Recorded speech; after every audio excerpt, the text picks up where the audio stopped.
सभी शिक्षक साथियों को नमस्कार। स्वागत है आप लोगों का आपके अपने चैनल टारगेट एजुकेशन में। दोस्तों, आज मैं आप लोगों के लिए सामान्य अध्ययन का महत्वपूर्ण प्रश्न का सेट लेकर आया हूं, जो कि प्रधान शिक्षक एग्जाम के लिए काफ़ी सहायक सिद्ध होगा। जी हां दोस्तों, यह सेट प्रधान शिक्षक एग्जाम के लिए काफ़ी इम्पोर्टेंट है, तो इसे आप शुरू से अंत तक जरूर देखिए। अगर आप मेरे चैनल पर नए हैं तो चैनल को सब्सक्राइब जरूर कर लें, बेल आइकन को जरूर दबाइए ताकि इसी प्रकार की महत्वपूर्ण वीडियो की नोटिफिकेशन आप लोगों तक आसानी से पहुंच सके। दोस्तों, जैसा कि आप सभी जानते हैं कि प्रधान शिक्षक एग्जाम के लिए टोटल 150 प्रश्न पूछे जाएंगे, जिसमें से 75 प्रश्न होंगे सामान्य अध्ययन और 75 प्रश्न होंगे डीएलएड विषय से। तो दोस्तों, ये 75 प्रश्नों का सेट सामान्य अध्ययन का है, जो कि आप लोगों के लिए काफ़ी सहायक सिद्ध होगा। तो आइए शुरू करते हैं बिना देर किए हुए आज का पहला प्रश्न। जी हाँ, अगर वीडियो अच्छा लगे तो लाइक ज़रूर कीजिए ताकि वीडियो बनाने में मेरा भी मनोबल बना रहे। तो आइए शुरू करते हैं आज का पहला प्रश्न। वह शासक कौन था जिसने राज सिंहासन पर बैठने के लिए अपने पिता बिंबिसार की हत्या की थी? जी हाँ, अपने पिता बिंबिसार की हत्या कर दी।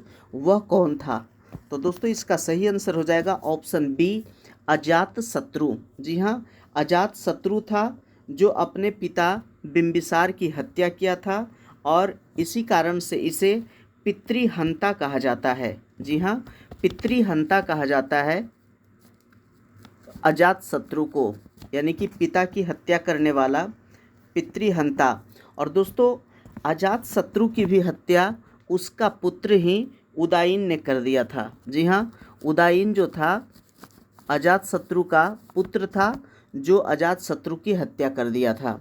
नेक्स्ट है सेकंड नंबर का, सिकंदर और पोरस की सेनाओं ने किस नदी के आमने सामने वाले तटों पर पड़ाव डाला हुआ था? जी हाँ, सिकंदर और पोरस की सेना। तो दोस्तों, सिकंदर और पोरस की सेना के बीच का जो युद्ध हुआ था वह हुआ था झेलम नदी के तट पर, इसलिए इसका सही आंसर होगा ऑप्शन बी। जी हाँ, झेलम नदी के तट पर 326 ईस्वी में, 326 ईस्वी पूर्व की बात है, 326 ईस्वी पूर्व में सिकंदर और पोरस के बीच युद्ध हुआ था, और यह झेलम नदी के तट पर हुआ था, इसलिए इसका सही आंसर है ऑप्शन बी। और यह युद्ध वितस्ता युद्ध के नाम से भी जाना जाता है। जी हाँ, इसे वितस्ता का युद्ध और हाइडेस्पीच का युद्ध कहा जाता है। नेक्स्ट है तीसरा, पैन आयकर विभाग द्वारा जारी किया गया एक खाली स्थान है अंक की अद्वितीय अल्फा न्यूमेरिक संख्या होती है। जी हाँ, पैन कार्ड जो होती है वो आयकर विभाग द्वारा जारी किया गया एक अल्फा न्यूमेरिक संख्या होती है। उसमें कितने अंक होते हैं? तो दोस्तों, इसका सही आंसर होगा ऑप्शन डी, उसमें 10 अंक होता है। जी हाँ, पैन कार्ड में अल्फ़ाबेट और नंबर ये टोटल मिला करके टोटल 10 अंक होता है, इसलिए सही आंसर ऑप्शन डी।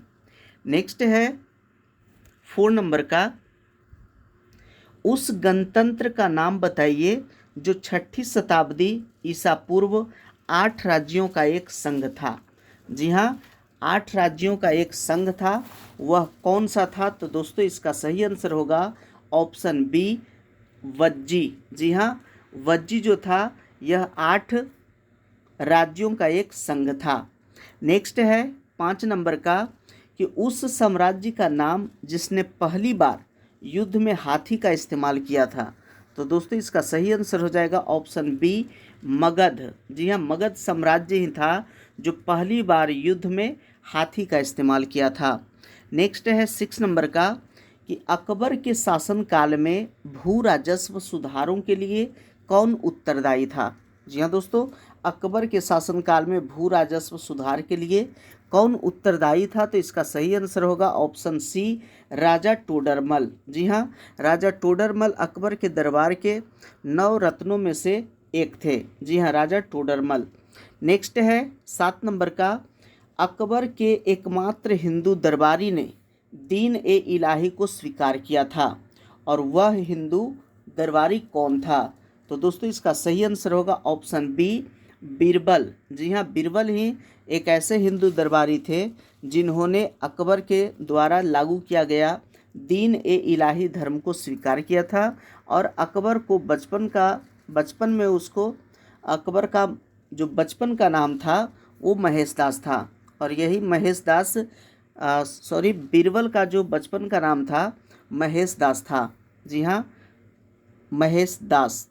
नेक्स्ट है 8 नंबर का, अपने काल का महान संगीतज्ञ तानसेन किसके दरबार में था? जी हाँ, तानसेन किसके दरबार में थे? तो इसका सही आंसर होगा ऑप्शन बी, अकबर के दरबार में। जी हाँ, महान संगीतज्ञ तानसेन भी अकबर के दरबार के 9 रत्नों में से एक रत्न थे। नेक्स्ट है 9 नंबर का, निम्नलिखित में से कौन शुद्ध घरेलू उत्पाद की अवधारणा का सबसे अच्छा निरूपण है? जी हाँ, शुद्ध घरेलू उत्पाद यानी कि एनडीपी की अवधारणा का सबसे अच्छा निरूपण कौन सा है? तो दोस्तों इसका सही आंसर हो जाएगा ऑप्शन डी। जी हाँ, घरेलू उत्पाद मूल्य ह्रास। जी हाँ, घरेलू उत्पाद मूल्य ह्रास। नेक्स्ट है 10 नंबर का, निम्न में से किसने सोमनाथ मंदिर पर आक्रमण किया था? जी हाँ दोस्तों, सोमनाथ मंदिर पर आक्रमण किसने किया था? इसका सही आंसर होगा ऑप्शन ए, महमूद गजनवी। जी हाँ, महमूद गजनवी सोमनाथ मंदिर पर आक्रमण किया था, और यह आक्रमण 1025 ईस्वी में किया था। जी हाँ दोस्तों, 1025 ईस्वी में सोमनाथ मंदिर पर आक्रमण करके मंदिर को पूरी तरह से लूट लिया था। और दोस्तों, महमूद गजनवी भारत पर 17 बार आक्रमण किया था।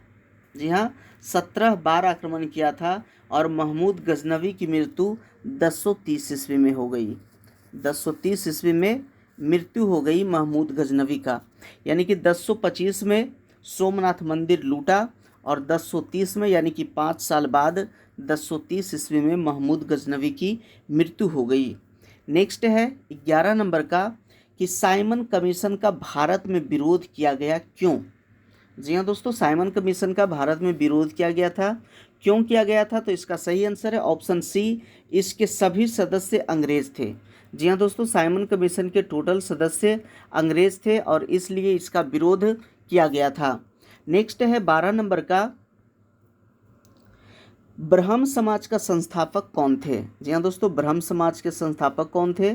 सही आंसर है ऑप्शन सी, राजा राम मोहन राय। जी हाँ, राजा राम मोहन राय को ही ब्रह्म समाज के संस्थापक कहा जाता है, और भारतीय राष्ट्रवाद का जनक भी इसे ही कहा जाता है। जी हाँ, भारतीय राष्ट्रवाद का जनक राजा राम मोहन राय को कहा जाता है। नेक्स्ट है 13 नंबर का, कि ब्रिटिश सरकार के द्वारा निम्न स्थापित किए गए व्यापारिक केंद्रों को सही क्रम में लगाइए। जी हाँ, ब्रिटिश सरकार के द्वारा जो स्थापित किया गया था व्यापारिक केंद्र, उसका सही क्रम क्या है? तो दोस्तों उसका सही क्रम है ऑप्शन डी, सूरत, मद्रास, कलकत्ता, बम्बई। जी हाँ, सूरत, सबसे पहले सूरत, उसके बाद मद्रास, कलकत्ता और बम्बई में व्यापारिक कंपनी लगाया गया था ब्रिटिश के द्वारा। नेक्स्ट है 14 नंबर का प्रश्न, 1857 का विद्रोह किसके द्वारा प्रारंभ किया गया था? जी हाँ दोस्तों, 1857 के विद्रोह भारत के स्वतंत्रता संग्राम का पहला विद्रोह था, और यह किसके द्वारा शुरुआत किया गया? तो इसका सही आंसर है ऑप्शन ए, सिपाहियों के द्वारा। जी हाँ, और इसके प्रमुख सिपाही जो थे वह थे मंगल पांडे।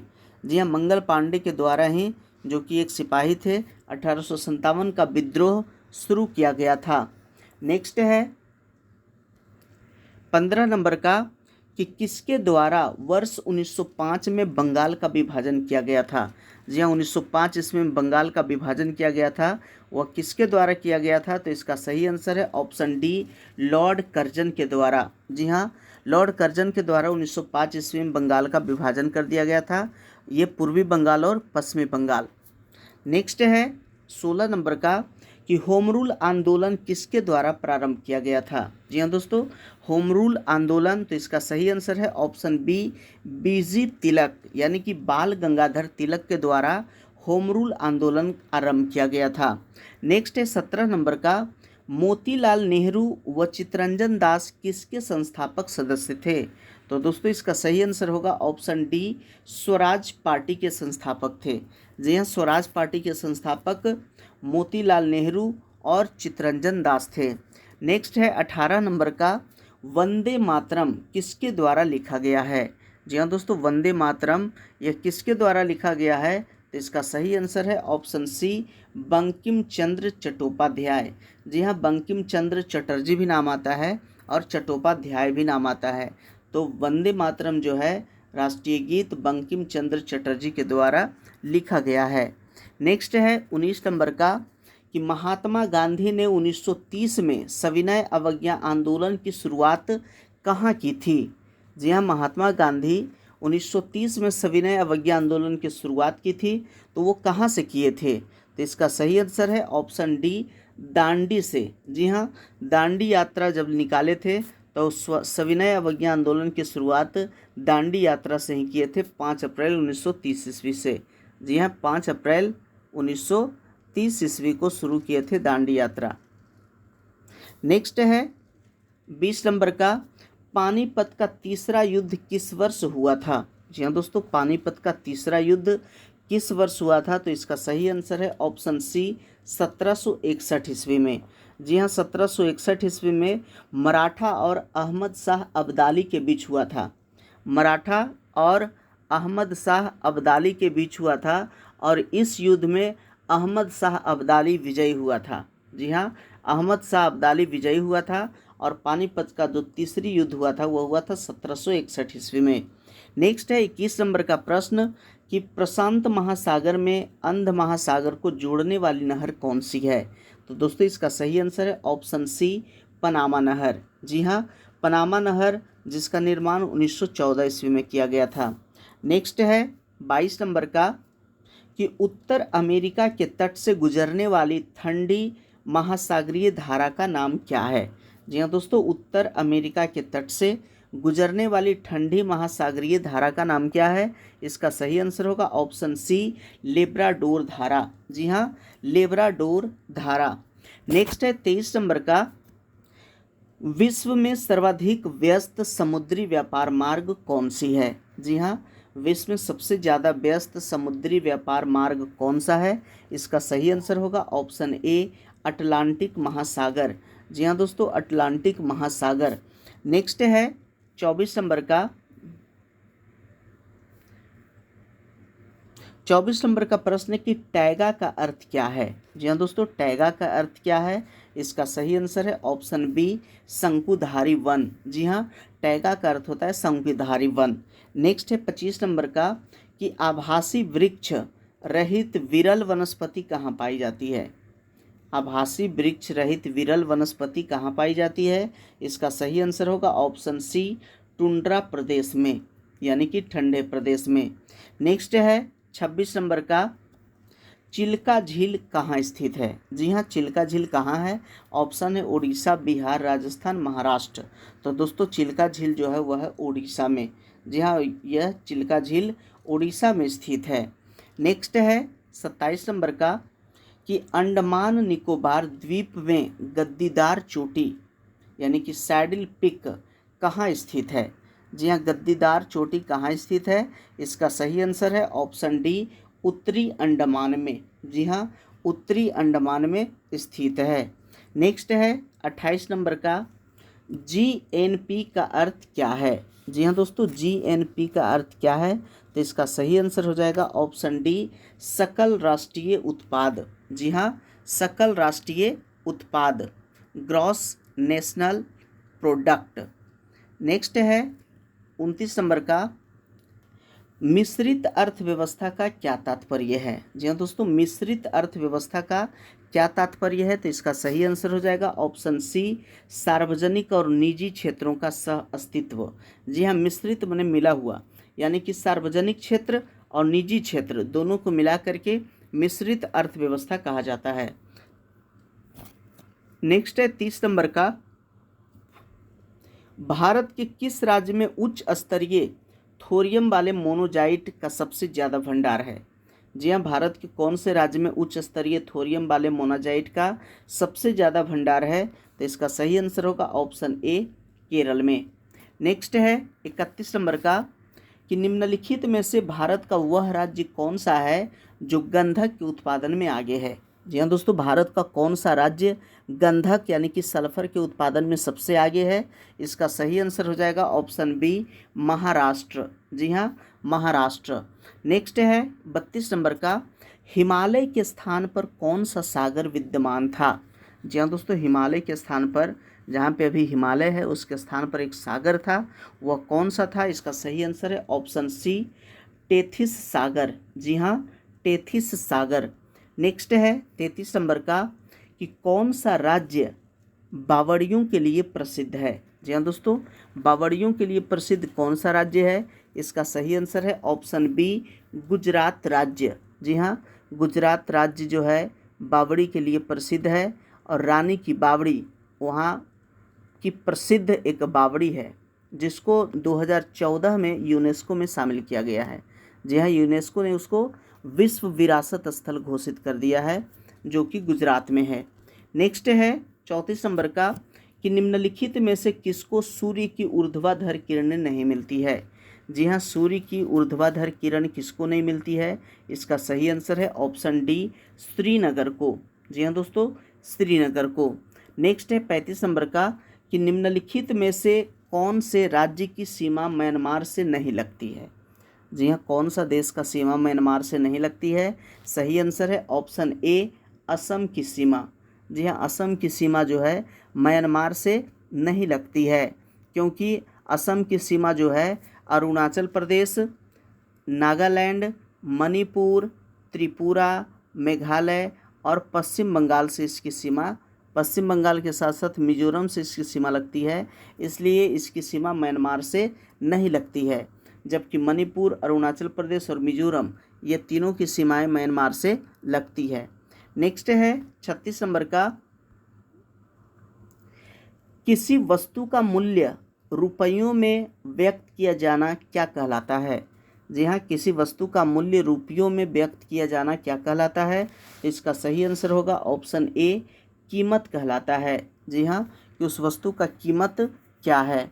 नेक्स्ट है 37 नंबर का, सकल लाभ का अर्थ क्या है? जी हाँ दोस्तों, सकल लाभ का अर्थ क्या है? तो इसका सही आंसर होगा ऑप्शन डी, कुल व्यय की राशि से कुल प्राप्ति की राशि। कुल व्यय की राशि से कुल प्राप्ति की राशि को ही सकल लाभ का अर्थ है। नेक्स्ट है 38 नंबर का, विदेशी संस्थाओं द्वारा भारतीय कंपनियों के शेयर एवं बॉन्ड खरीदने को क्या कहते हैं? तो इसका सही आंसर होगा ऑप्शन बी, पोर्टफोलियो निवेश। जी हाँ, पोर्टफोलियो निवेश कहलाता है। नेक्स्ट है 39 नंबर का, निम्न में से कौन सी पंचवर्षीय योजना की वृद्धि दर उसकी लक्षित वृद्धि दर से ज़्यादा रही थी? जी हाँ, कौन सा पंचवर्षीय योजना का जो वृद्धि दर था उसके लक्षित वृद्धि दर से ज़्यादा थी? तो इसका सही आंसर हो जाएगा ऑप्शन ए, 8वीं पंचवर्षीय योजना। जी हाँ, 8वीं पंचवर्षीय योजना का वृद्धि दर जो था वो 5.6 था, जो कि इसका वृद्धि दर हो गया था 6.8। जी हाँ, 6.8 हो गया था। वो लक्ष्य था 5.6 का, लेकिन इसका वृद्धि दर 6.8 हो गया था। नेक्स्ट है 40 नंबर का। 40 नंबर का प्रश्न है कि श्रम का विभाजन किसके द्वारा सीमित होता है? जी हाँ, श्रम का विभाजन किसके द्वारा सीमित होता है? तो इसका सही आंसर है ऑप्शन सी, बाजार की सीमा द्वारा। जी हाँ दोस्तों, बाजार की सीमा द्वारा। नेक्स्ट है 41 नंबर का, कि संघ सूची और समवर्ती सूची के विषयों पर कानून बनाने की शक्ति किसमें है? तो कानून बनाने की शक्ति किसमें है? इसका सही आंसर है ऑप्शन ए, लोकसभा में है। जी हाँ, संघ सूची और समवर्ती सूची के विषय पर कानून बनाने की शक्ति लोकसभा में है। नेक्स्ट है 42 नंबर का, कि भारतीय संविधान की 7वीं अनुसूची में वर्णित जनसंख्या नियंत्रण और परिवार नियोजन खाली स्थान सूची का विषय है। यानी कि भारतीय संविधान की 7वीं अनुसूची में वर्णित जनसंख्या नियंत्रण और पारिवारिक नियोजन किस सूची का विषय है? तो इसका सही आंसर हो जाएगा ऑप्शन डी, समवर्ती सूची का विषय है। नेक्स्ट है 43 नंबर का, भारतीय संविधान की 7वीं अनुसूची में वर्णित केंद्रीय खुफिया एवं जांच ब्यूरो किस सूची का विषय है? तो इसका सही आंसर है ऑप्शन ए, संघ सूची का। नेक्स्ट है 44 नंबर का कि भारतीय संविधान की 7वीं अनुसूची में वर्णित भारतीय रिजर्व बैंक ये किस सूची का विषय है? जी हाँ, भारतीय रिजर्व बैंक किस सूची का विषय है? इसका सही आंसर होगा ऑप्शन ए, संघ सूची का विषय है। नेक्स्ट है 45 नंबर का, सिक्किम को राज्य का दर्जा किस वर्ष दिया गया? जी हाँ, सिक्किम राज्य जिसकी राजधानी गंगटोक है, तो सिक्किम को राज्य का दर्जा किस वर्ष दिया गया? इसका सही आंसर है ऑप्शन सी, 1975 ईस्वी में। जी हाँ, 1975 ईस्वी में वह राज्य बना और यह जो है 36वां संविधान संशोधन 1975 में हुआ था और उसी के बाद यह भारत का 22वां राज्य बना। जी हाँ, सिक्किम जो है भारत का 22वां राज्य बना 1975 ईस्वी में। नेक्स्ट है 46 नंबर का, 46 में दिया गया है कि निम्न में से किस वर्ष संसदीय अधिनियम द्वारा लंका द्वीप, मिनिकॉय और अमीन दिवी का नाम बदलकर लक्षद्वीप किया गया? तो इसका सही आंसर है ऑप्शन ए, 1973 ईस्वी में। नेक्स्ट है 47 नंबर का, निम्नलिखित में से किस राज्य को अनुच्छेद 239 क और 240 में संशोधन के बाद बनाया गया था? तो इसका सही आंसर है ऑप्शन ए, अरुणाचल प्रदेश को। जी हाँ, अरुणाचल प्रदेश को। नेक्स्ट है 48 नंबर का कि भारतीय संविधान में नागरिकता का प्रावधान कब लागू हुआ था? जी हाँ, भारतीय संविधान में नागरिकता का प्रावधान कब लागू हुआ था? इसका सही आंसर है ऑप्शन बी, 1949 ईस्वी में। नेक्स्ट है 49 नंबर का कि मनुष्य एक सामाजिक प्राणी है, यह कथन किसका है? जी हाँ, मनुष्य एक सामाजिक प्राणी है, यह कथन किसका है? इसका सही आंसर होगा ऑप्शन बी, अरस्तु का कथन है। जी हाँ दोस्तों, यह कथन अरस्तु का है। नेक्स्ट है 50 नंबर का कि राजनीति शास्त्र को माप विद्या किसने कहा है? जी हाँ दोस्तों, राजनीति शास्त्र को माप विद्या किसने कहा है? सही आंसर है ऑप्शन बी, ब्राइस ने। जी हाँ, ब्राइस ने कहा है। नेक्स्ट है 51 नंबर का, डायग्नोस्टिक अल्ट्रासाउंड का आविष्कार किसने किया था? जी हाँ, डायग्नोस्टिक अल्ट्रासाउंड का आविष्कार किसने किया था? इसका सही आंसर होगा ऑप्शन बी, इयान डोनाल्ड। जी हाँ, इयान डोनाल्ड ही डायग्नोस्टिक अल्ट्रासाउंड का आविष्कार किया था। नेक्स्ट है 52 नंबर का, तारों का रंग किस पर निर्भर करता है? जी हाँ दोस्तों, तारों का जो रंग है वह किस पर निर्भर करता है? तो इसका सही आंसर है ऑप्शन ए, तापमान पर निर्भर करता है। नेक्स्ट है 53 नंबर का कि किसी तरंग की तीव्रता निम्नलिखित में से किसके अनुक्रमानुपाती होती है? जी हाँ, किसी तरंग की तीव्रता निम्नलिखित में से किसके अनुक्रमानुपाती होती है? इसका सही आंसर है ऑप्शन बी, आयाम के वर्ग के। जी हाँ, आयाम के वर्ग के अनुक्रमानुपाती होते हैं।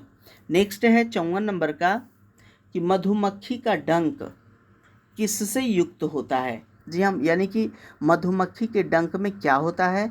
इसका सही आंसर है ऑप्शन ए, एक अम्लीय तरल होता है। जी हाँ, मधुमक्खी के डंक में अम्लीय तरल होता है जिसको फॉर्मिक अम्ल कहा जाता है। जी हाँ, मधुमक्खी के डंक में फॉर्मिक अम्ल पाया जाता है, फॉर्मिक अम्ल पाया जाता है जो कि मधुमक्खी को काटने पर जलन महसूस होता है। नेक्स्ट है 55 नंबर का, हीमोग्लोबिन निम्न में से किसके प्रति अधिक आकर्षण प्रकट करता है? जी हाँ, हीमोग्लोबिन जो होता है किसके प्रति अधिक आकर्षण प्रकट करता है? इसका सही आंसर होगा ऑप्शन सी, कार्बन मोनोऑक्साइड। जी हाँ, CO कार्बन मोनोऑक्साइड के प्रति जो है वो ज़्यादा आकर्षण प्रकट करता है। नेक्स्ट है 56 नंबर का, सिरके का रासायनिक नाम क्या है? जी हाँ दोस्तों, सिरका का रासायनिक नाम क्या है? तो इसका सही आंसर है ऑप्शन बी, एसिटिक अम्ल। जी हाँ, सिरका का रासायनिक नाम है एसिटिक अम्ल। नेक्स्ट है 57 नंबर का, अनिद्रा के लिए किस चिकित्सीय शब्दावली का प्रयोग किया जाता है? जी हाँ, अनिद्रा यानी कि जब नींद नहीं आती है, अनिद्रा की बीमारी होती है, तब चिकित्सीय शब्दावली का प्रयोग किस चिकित्सीय शब्दावली का प्रयोग किया जाता है? इसका सही आंसर है ऑप्शन बी, अनिद्रा यानी कि इनसोम्निया। जी हाँ, उसे इंग्लिश में इनसोम्निया कहा जाता है। नेक्स्ट है 58 नंबर का, एक आलू कंद को दो भागों में काटा गया, इनमें से एक भाग के कटे हुए पृष्ठ पर आयोडीन का विलयन की कुछ बूंदें गिराई गई, इसमें किस रंग का परिवर्तन देखा जा सकता है? जी हाँ, कौन सा रंग का परिवर्तन देखा जा सकता है? इसका सही आंसर है ऑप्शन ए, भूरे से नीला काला हो जाना। जी हाँ, भूरा से नीला काला हो जाता है। नेक्स्ट है 59 नंबर का, कि होम्योपैथी के जनक कौन थे? जी हाँ दोस्तों, होम्योपैथी के जनक कौन थे? इसका सही आंसर है ऑप्शन ए, सैमुअल हैनीमैन। जी हाँ, होम्योपैथी के जनक सैमुअल हैनीमैन थे। नेक्स्ट है 60 नंबर का, कि पीत का संचयन कहाँ होता है? जी हाँ दोस्तों, पीत का संचयन कहाँ होता है? तो इसका सही आंसर हो जाएगा ऑप्शन ए, पित्ताशय में। जी हाँ, पीत का संचयन पित्ताशय में ही होता है, इसलिए सही आंसर ऑप्शन ए। नेक्स्ट है 61 नंबर का प्रश्न, स्वदेशी आंदोलन भारत में खाली स्थान है यानी कि किस आंदोलन के दौरान हुआ था? जी हाँ, स्वदेशी आंदोलन भारत में किस आंदोलन के दौरान हुआ था? तो दोस्तों इसका सही आंसर है ऑप्शन बी, बंगाल विभाजन विरोधी आंदोलन के दौरान। नेक्स्ट है 62 नंबर का, कि 1916 के प्रसिद्ध लखनऊ समझौते पर किसके बीच हस्ताक्षर किए गए थे? तो इसका सही आंसर है ऑप्शन बी, बाल गंगाधर तिलक और मोहम्मद अली जिन्ना के बीच। जी हाँ, 1916 ईस्वी में जो लखनऊ समझौता हुआ, तो लखनऊ समझौता में बाल गंगाधर तिलक और मोहम्मद अली जिन्ना के बीच हस्ताक्षर हुआ था। नेक्स्ट है 63 नंबर का, कि लंदन इंडियन सोसाइटी और ईस्ट इंडिया एसोसिएशन की स्थापना निम्नलिखित व्यक्तित्वों में से किसके द्वारा की गई? तो दोस्तों इसका सही आंसर है ऑप्शन ए, दादा भाई नौरोजी के द्वारा। जी हाँ, दादा भाई नौरोजी के द्वारा ही लंदन में इंडियन सोसाइटी की स्थापना और ईस्ट इंडिया एसोसिएशन की स्थापना किया गया। वह किसके द्वारा? तो दादा भाई नौरोजी के द्वारा। नेक्स्ट है 64 नंबर का, कि निम्नलिखित में से कौन सा समाचार पत्र भारतीय राष्ट्रीय आंदोलन के दौरान लोकमान्य तिलक के द्वारा लिखी गई थी? जी हाँ, लोकमान्य तिलक के द्वारा कौन सी समाचार पत्र लिखा गया था? तो दोस्तों इसका सही आंसर होगा ऑप्शन सी, केसरी। जी हाँ, उस समाचार पत्र का नाम था केसरी। नेक्स्ट है 65 नंबर का, किसी देश का सकल घरेलू उत्पाद यानी कि जीडीपी क्या होता है? जी हाँ, किसी देश का सकल घरेलू उत्पाद क्या है? तो इसका सही आंसर है ऑप्शन डी। जी हाँ, ऑप्शन डी है, इनमें से कोई नहीं। जी हाँ, इसका सही आंसर है ऑप्शन डी, इनमें से कोई नहीं, क्योंकि दोस्तों सकल घरेलू उत्पाद का पूर्ण रूप सकल घरेलू उत्पाद का मूल्यांकन नियमित रूप से उत्पादन संरचना और सापेक्ष आर्थिक गतिविधियों से होता है, जो कि यहाँ कहीं नहीं दिया गया है, इसलिए इसका सही आंसर है ऑप्शन डी। तो दोस्तों आशा करते हैं कि वीडियो आप लोगों को अच्छा लगा होगा। यदि अच्छा लगा है तो लाइक कीजिए, अपने दोस्तों के साथ शेयर कीजिए, और अगर अभी तक मेरे चैनल को सब्सक्राइब नहीं किए हैं तो चैनल को सब्सक्राइब जरूर कर ले, बेल आइकन भी जरूर दबाइए, ताकि किसी प्रकार की महत्वपूर्ण वीडियो की नोटिफिकेशन आप लोगों तक आसानी से पहुँच सके। वीडियो देखने के लिए बहुत बहुत धन्यवाद।